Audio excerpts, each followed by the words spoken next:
Media बंधुओं, कल मैंने आप लोगों को नए संसद भवन में महिला आरक्षण विधेयक के पेश किए जाने से कुछ समय पहले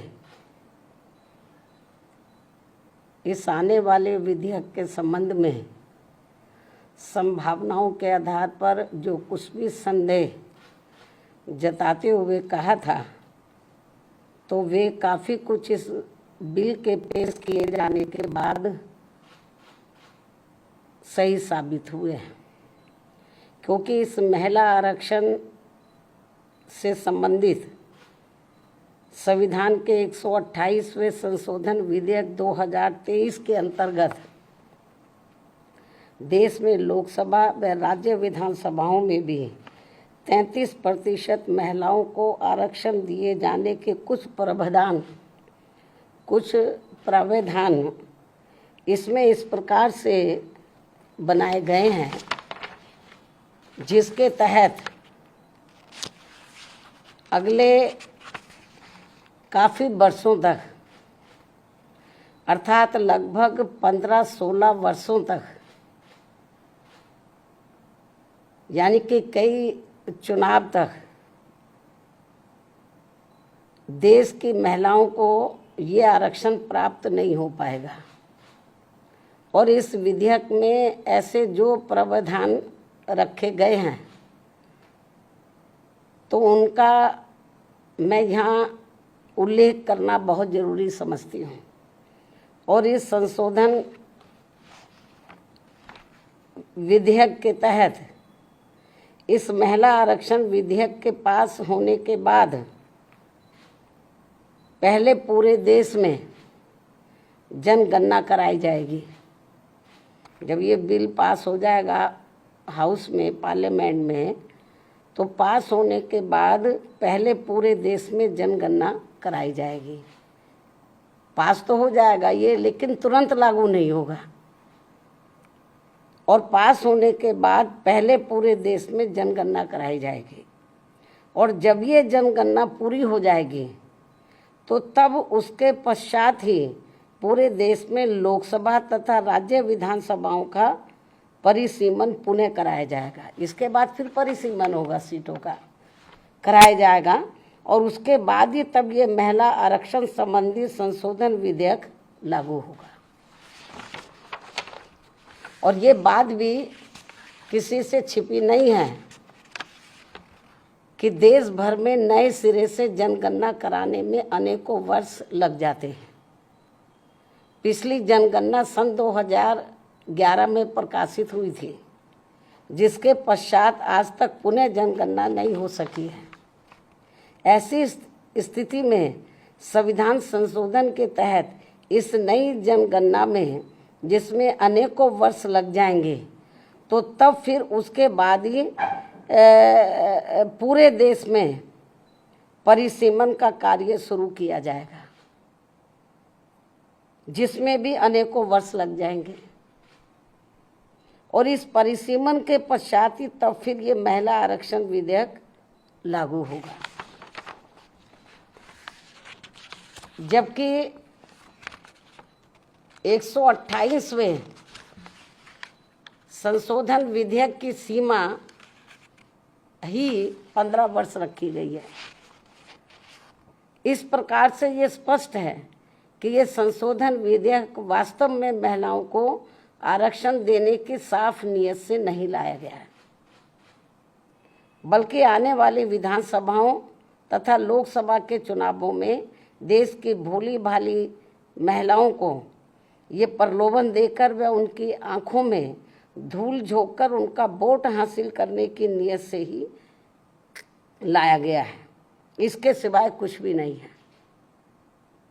जैसा कि इसमें कंडीशंस रखी गई हैं, इसको लागू करने से पहले जो शर्तें रखी गई हैं। और यदि ऐसा नहीं है, ये कहते हैं ऐसा नहीं है, और यदि ऐसा नहीं है, तो फिर हमारी पार्टी सरकार से ये भी अनुरोध करती है कि सरकार इस विधेयक में से या तो इन दोनों प्रावधानों को निकाले या फिर कुछ ऐसे उपाय तलाशे जिससे इस विधेयक के तहत महिलाओं को जल्दी आरक्षण का लाभ मिल जाए।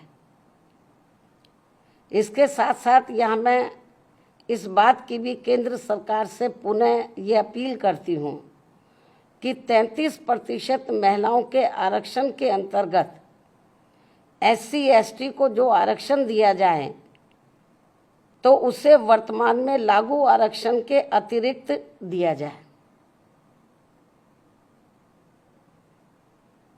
यानी कि जो पहले से इनको SC/ST को जो आरक्षण मिल रहा है तो जो इनको 33% SC/ST की महिलाओं को जो आरक्षण देना है, तो अभी तक क्या इसमें व्यवस्था है कि जो पहले से इनको SC/ST को मिल रहा है तो उसमें से 33% इनको दिया जाए महिलाओं को, और उसको 33% में जो अब लाया जा रहा है, इंक्लूड किया जा रहा है। इससे हमारी पार्टी सहमत नहीं है, बल्कि इनको ये आरक्षण अलग से दिया जाना चाहिए, 33% में दिया जाना चाहिए।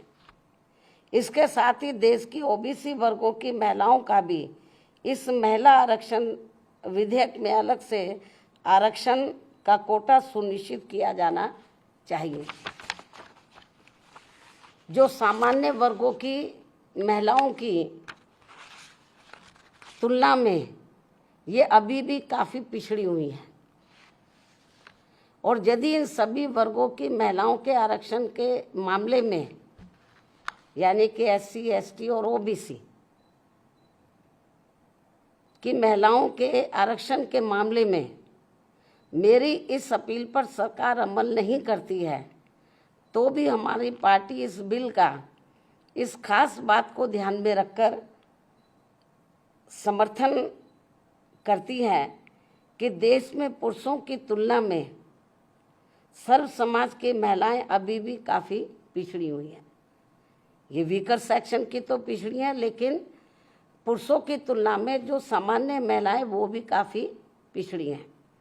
जबकि महिलाओं के मामले में वास्तव में सच्चाई तो ये है कि इन्हें अभी तक जो भी अधिकार मिले हैं, जनरली महिलाओं को जो भी अधिकार मिले हैं, तो वे अधिकांश हिंदू कोड बिल के तहत परम पूज्य बाबा साहब डॉक्टर भीमराव अंबेडकर के अथक प्रयासों से ही मिले, जिसे उस समय कांग्रेसी सरकार ने इसे पूरे तौर से पास नहीं होने दिया था, जिसे फिर बाद में टुकड़ों टुकड़ों में पास किया गया।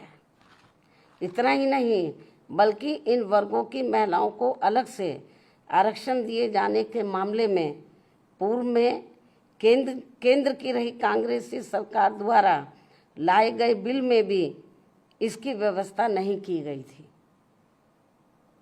जिसके कारण उस दौरान ये बिल पास नहीं हो सका था। लेकिन अपने राजनीतिक लाभ के लिए अब इस पार्टी के भी नेता, यानी कि कांग्रेस पार्टी के भी नेता, इन वर्गों की महिलाओं को अलग से आरक्षण दिए जाने की बात कर रहे हैं, वकालत कर रहे हैं। इससे साफ जाहिर है कि देश की महिलाओं को लोकसभा व राज्य विधानसभाओं में इनको आरक्षण देने के मामले में बीजेपी व कांग्रेस पार्टी एंड कंपनी के लोगों की पूरे तौर से नीयत साफ नहीं है, और ये सभी पार्टियां इसकी आड़ में केवल इनका वोट हासिल करने के लिए अपने अपने स्वार्थ की राजनीति कर रही हैं और कुछ भी नहीं। इसलिए देश की महिलाएं ऐसी सभी पार्टियों से जरूर सावधान रहें जिनसे इन्हें कुछ भी हासिल होने वाला नहीं है। इन्हीं जरूरी बातों के साथ ही अब मैं अपनी बात यहीं समाप्त करती हूँ। धन्यवाद।